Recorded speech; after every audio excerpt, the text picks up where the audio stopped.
सीधा मुद्दे पर आते हैं। आज के इस एक्सप्लेनर में हम उस चौंकाने वाली अपील के पीछे की मैक्रो इकोनॉमिक्स को डिकोड करेंगे जिसने सबको सोचने पर मजबूर कर दिया है। हम सिर्फ राजनीतिक बयानों के ऊपर ऊपर नहीं तैरेंगे, बल्कि ठोस डेटा के जरिए समझेंगे कि आखिर देश को इस आर्थिक त्याग की जरूरत क्यों पड़ी। 1 साल तक सोना मत खरीदिए। जरा सोचिए, ये कोई आम निवेश की सलाह बिल्कुल नहीं है। ये सीधे तौर पर नागरिकों से अपनी खर्च करने की आदतों पर ब्रेक लगाने की अपील है, ताकि देश की डगमगाती अर्थव्यवस्था को एक मजबूत ढाल मिल सके। लेकिन सबसे बड़ा सवाल यही है कि आखिर सरकार को ऐसा अभूतपूर्व अनुरोध क्यों करना पड़ा। इसे समझने के लिए हमें बयानों की राजनीति से थोड़ा दूर हटना होगा और हमारी नेशनल बैलेंस शीट की गहरी परतों को खोलना होगा। आखिर वो कौन सी मजबूरी है जो इतने बड़े कदम की मांग कर रही है। तो आज हम मुख्य रूप से इन 5 पहलुओं पर बात करेंगे।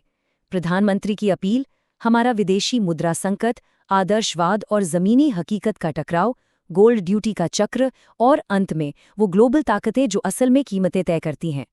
हमारी घरेलू शादियों से लेकर अमेरिकी फेडरल रिजर्व तक की कड़ियों को जोड़कर हम पूरी पिक्चर क्लियर करेंगे। चलिए सबसे पहले भाग 1 से शुरुआत करते हैं, जो है प्रधानमंत्री की अपील और हमारे व्यवहार में बदलाव की मांग। 1 साल तक सोना न खरीदना, वर्क फ्रॉम होम करना, पब्लिक ट्रांसपोर्ट लेना, विदेशी डेस्टिनेशन वेडिंग से बचना, ऑर्गेनिक फार्मिंग करना और कुकिंग ऑयल का कम इस्तेमाल करना। ये सब सुनने में बिल्कुल अलग अलग बातें लगती हैं, राइट? लेकिन सच तो ये है कि इन सब का मेन टारगेट एक ही है, क्रूड ऑयल और सोने जैसे महंगे विदेशी इंपोर्ट्स पर भारत की निर्भरता को किसी भी तरह से कम करना। अब आते हैं भाग 2 पर, विदेशी मुद्रा संकट और हमारे डॉलर रिजर्व पर पड़ने वाला भारी दबाव। इस डेटा पर नजर डालें तो स्थिति काफी दिलचस्प है।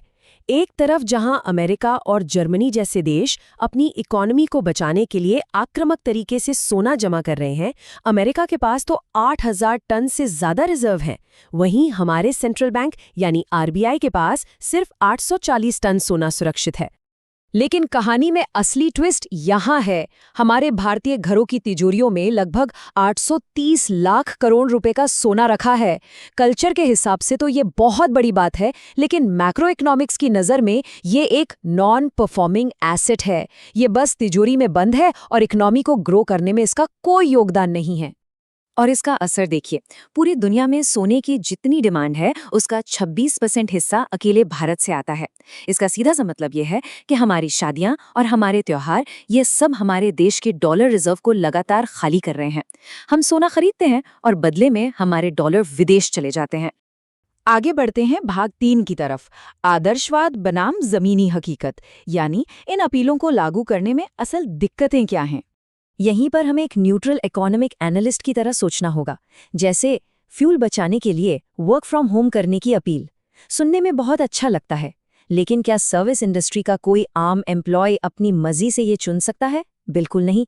जब तक कंपनियों को टैक्स में छूट या कोई सिस्टमैटिक इंसेंटिव नहीं मिलेगा, तब तक ऑफिस में हाजिरी और प्रोडक्टिविटी तो देनी ही पड़ेगी। अब पब्लिक ट्रांसपोर्ट की बात ले। लंदन ने 15 पाउंड का कंजेशन चार्ज लगाकर लोगों की आदतें सफलतापूर्वक बदल दी, पर हमारे यहाँ क्या यह मुमकिन है? जब तक इंफ्रास्ट्रक्चर और महिलाओं की सुरक्षा जैसी बुनियादी चिंताएं दूर नहीं होती और सिस्टम लेवल पर कोई ठोस कदम नहीं उठाया जाता, तब तक लोग अपनी गाड़ियां ही प्रेफर करेंगे। यही हाल विदेशों में डेस्टिनेशन वेडिंग्स का है। 2017 में विराट कोहली की इटली वाली शादी के बाद से ये एक बहुत बड़ा स्टेटस सिंबल बन गया है। बिना आरबीआई या फेमा के सख्त कैपिटल कंट्रोल के इन बढ़ती हुई आकांक्षाओं को सिर्फ उपदेश देकर रोकना लगभग नामुमकिन है। खेती की बात करें तो रातों रात ऑर्गेनिक की तरफ शिफ्ट होना एक बहुत बड़ा रिस्क है। बिना किसी बफर के ऐसा करने से पैदावार गिर सकती है, जिससे भयंकर फूड क्राइसिस आ सकता है, बिल्कुल वैसे ही जैसे हमने सिर्फ 4 साल पहले श्रीलंका में देखा था। और हाँ, सोलर पंप्स की वजह से ग्राउंड वाटर का तेजी से गिरना भी अपने आप में एक अलग चुनौती है। और सबसे अहम, 1 साल तक सोना न खरीदने की अपील। ग्राउंड रियलिटी ये है कि अगर सच में ऐसा हो जाए तो सूरत की डायमंड और ज्वेलरी इंडस्ट्री पूरी तरह तबाह हो जाएगी। लाखों लोगों की रोजी रोटी छिन जाएगी। पिछले 1.5 साल में सूरत में ज्वेलरी सेक्टर से जुड़े 71 कारीगरों की आत्महत्या की दुखद खबर ये साफ बताती है कि इसका असर कितना भयानक हो सकता है। चलिए अब भाग 4 देखते हैं, गोल्ड ड्यूटी साइकिल। सरकार की नीतियां किस तरह एक सीसॉ यानी झूले की तरह काम कर रही हैं। पिछले कुछ सालों की ये टाइमलाइन आपका सिर चकरा देगी।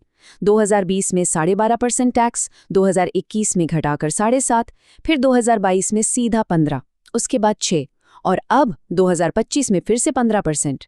ये एक टिपिकल 2 साल का साइकिल है जहां सरकार 2 अलग-अलग इकोनॉमिक खतरों को बैलेंस करने की घबराहट में लगातार टैक्स ऊपर नीचे कर रही है। ये पॉलिसी का झूला कैसे काम करता है? जब ड्यूटी कम होती है तो डॉलर बहुत तेजी से देश से बाहर जाने लगता है, और जैसे ही ड्यूटी 15% तक जाती है, स्मगलिंग आउट ऑफ कंट्रोल हो जाती है। जरा सोचिए, हाल ही में सिर्फ 3 महीने के अंदर एयरपोर्ट्स पर 847 किलो सोना पकड़ा गया है। सरकार को मजबूरी में ड्यूटी वापस 15% इसलिए करनी पड़ी क्योंकि इस फाइनेंशियल ईयर का हमारा एस्टिमेटेड करंट अकाउंट डेफिसिट यानी चालू खाता घाटा 333 बिलियन डॉलर तक पहुंच गया।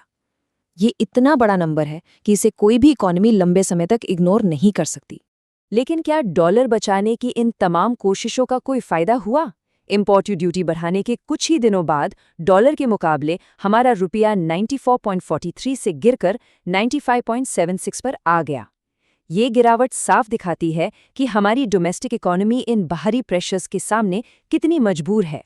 और अब बात करते हैं आखिरी हिस्से की, भाग 5, वो ग्लोबल ताकतें और अमेरिकी नीतियां जो असल में खेल चला रही हैं। इसे समझने के लिए हमें यूएस फेडरल रिजर्व के रेट कट को देखना होगा। जब वहां ब्याज दरें कम होती हैं तो लोन लेना आसान और सस्ता हो जाता है, और इन्वेस्टर्स अपना पैसा सेफ जगह यानी सोने में लगाने लगते हैं। और यही वो वजह है जिससे हमारे यहाँ सोने के दाम अचानक आसमान छू सकते हैं, भले ही भारत में लोकल डिमांड बिल्कुल जीरो क्यों ना हो।